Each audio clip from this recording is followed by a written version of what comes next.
The poem of the man God, the second year of the public life. Chapter 298. Mary and Matthias are entrusted to Johanna of Chuza.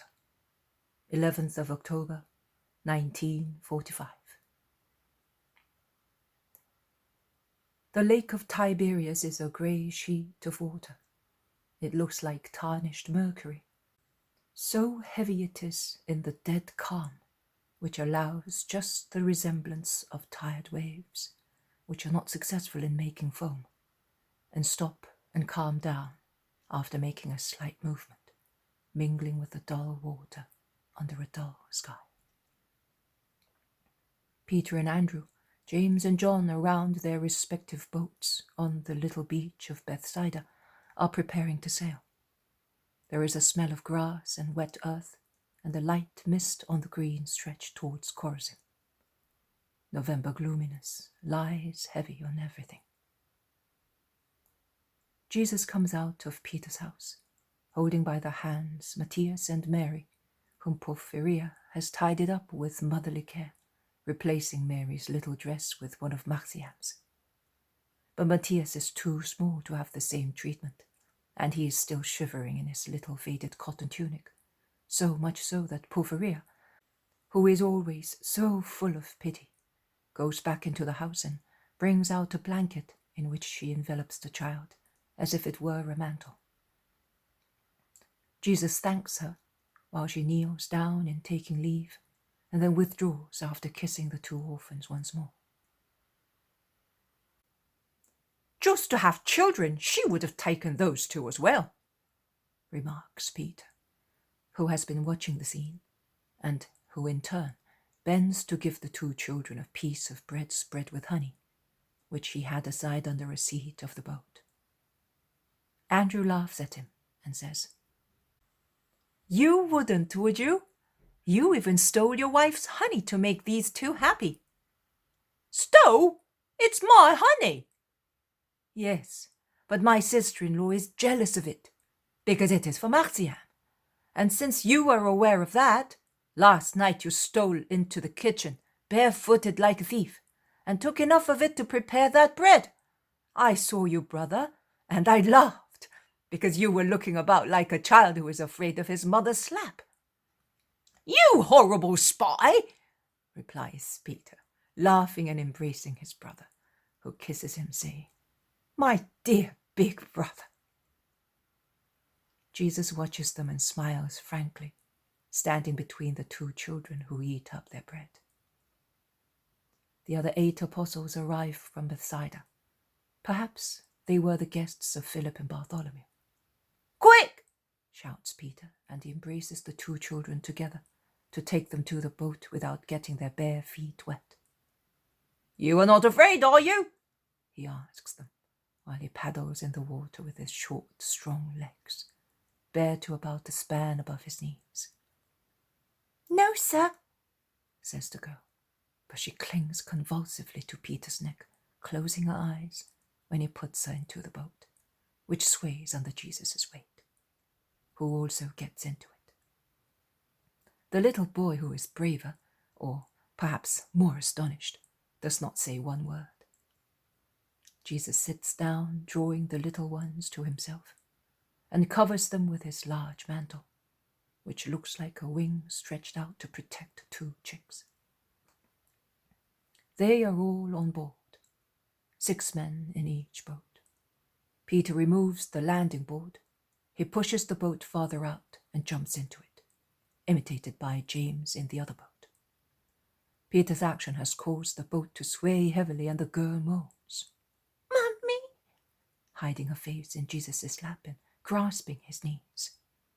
But they are now moving smoothly, although it is laborious for Peter, Andrew, and the servant, who have to row with the help of Philip, who is the 4th oarsman. The sail hangs loose in the heavy, damp calm, and is of no use. They must row. "We're having a good row!" shouts Peter to those in the other boat, in which this Iscariot is the 4th oarsman, and Peter praises his perfect rowing. Come on, Simon, replies James. Row with all your might, or we shall beat you. Judas is as strong as a galley slave. Well done, Judas. Yes, we will make you head of the crew, confirms Peter, who is rowing as hard as two. And he laughs, saying, But you will not succeed in beating Simon of Jonah's record. When I was 20 years old, I was already first oarsman in competition among villagers. And he joyfully gives the stroke to his crew. Heave-o! Heave-o! The voices spread in the silence of the lake, deserted in the early morning. The children pluck up courage again. Their emaciated faces look up from under the mantle, one on each side of Jesus, who embraces them, and they smile faintly. They take an interest in the work of the rowers and exchange comments. I seem to be going in a cart without wheels, says the boy. No, in a cart on the clouds. Look, we seem to be walking in the sky. Look, we are climbing on a cloud, says Mary when she sees the prow of the boat plunge into a spot which mirrors a huge woolly cloud, and she laughs faintly.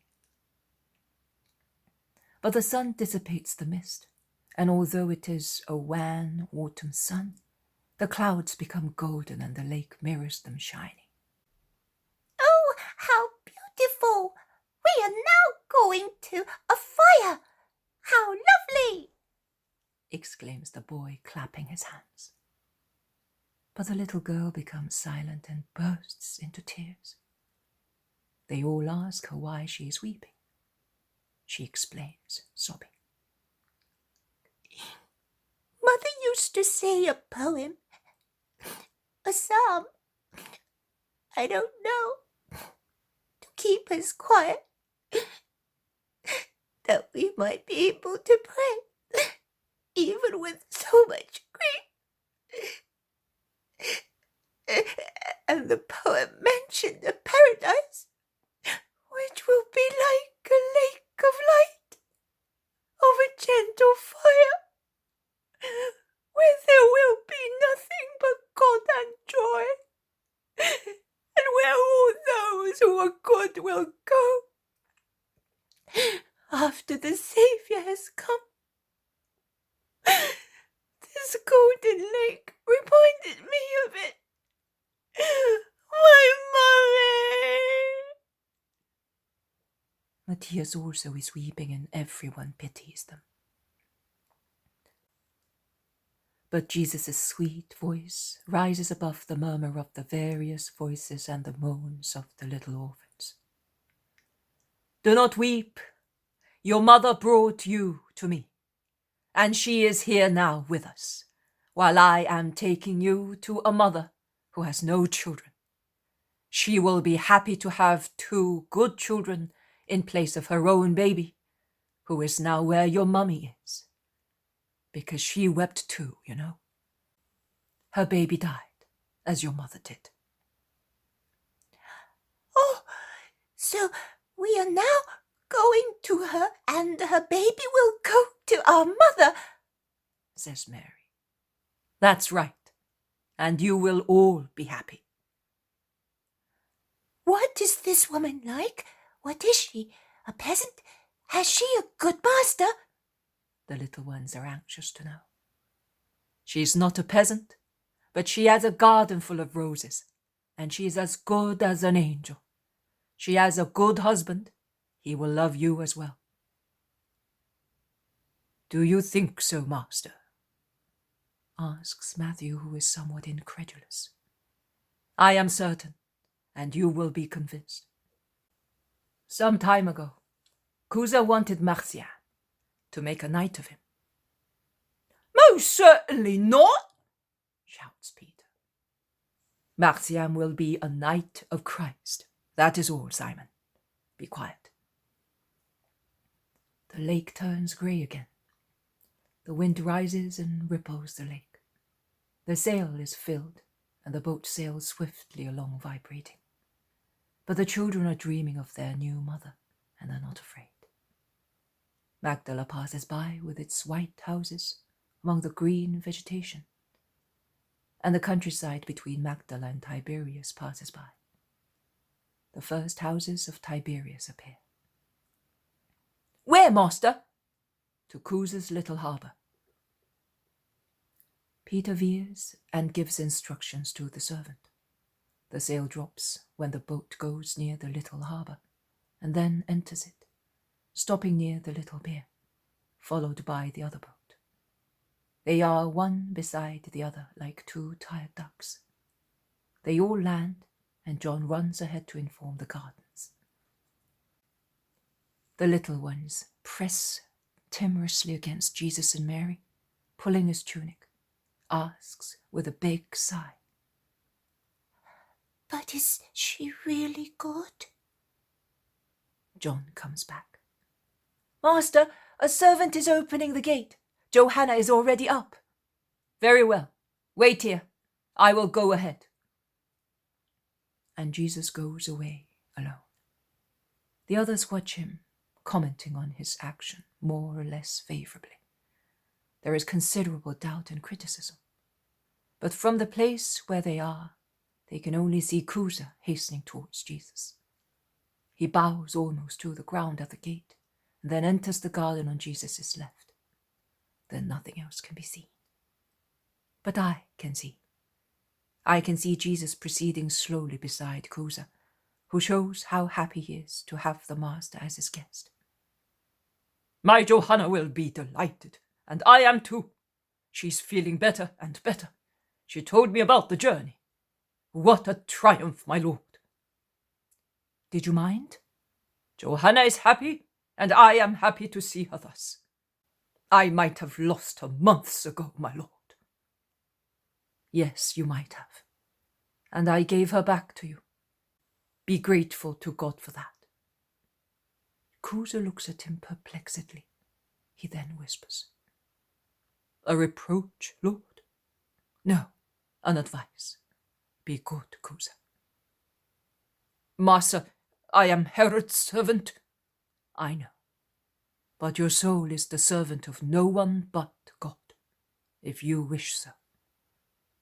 "That is true, lord. I will amend my way of living. Sometimes I am seized by the fear of public opinion." "Would you have minded last year, when you wanted to save Johanna?" "Oh no! At the cost of losing all respect I would have applied to anyone who could save her." "Do likewise for your soul. It is even more precious than Johanna. Here she is coming." They quicken their steps toward Johanna, who is running along the avenue to meet them. "My master! I did not hope to see you so soon. What kindness of yours has brought you to your disciple?"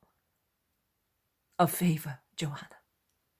A favor which, tell us, and if we can, we will help you," they both reply together. "Yesterday evening on a deserted road, I found two poor children, a little girl and a little boy. They were barefooted, ragged, starving, all alone. And I saw them being driven away, as if they were wolves, by a hard-hearted man. They were dying of starvation. Last year, I gave so much wealth to that man, and he denied two orphans a piece of bread, because they are orphans. Orphans wandering in the road of a cruel world. That man will receive his punishment. Do you want to receive my blessing? I am stretching my hand out to you, a beggar of love, for those orphans who have no home, no clothes, no food, no love. Will you help me?" "But master, why ask? Tell me what you want. How much you want. Tell us everything," says Chuza impulsively. Johanna does not speak, but with her hands pressed on her heart, tears on her long eyelashes, a smile of desire on her red lips, she waits. and her silence is more eloquent than words. Jesus looks at her and smiles. I would like those to have a mother, a father, a home, and the mother's name to be Johanna. He has no time to finish because Johanna's cry is like that of one freed from prison, while she prostrates herself to kiss the feet of her Lord. And what do you say, Chuza? Will you receive in my name my beloved ones, who are much dearer to my heart than jewels? Master, where are they? Take me to them, and upon my honor I swear to you that from the moment I lay my hands on their innocent heads, I will love them in your name, as if I were the real father. Come then. I knew that I was not coming for nothing. Come. They are coarse and frightened, but good. You can trust me, because I can read the hearts of men and the future. They will give peace and strength to your union, not so much now as in the future. You will find yourselves again in their love. Their innocent embraces will be the best lime for your home of a married couple. And heaven will always be benign and merciful towards you because of your charity. They are outside the gate. We came from Bethsaida. Johanna does not listen anymore.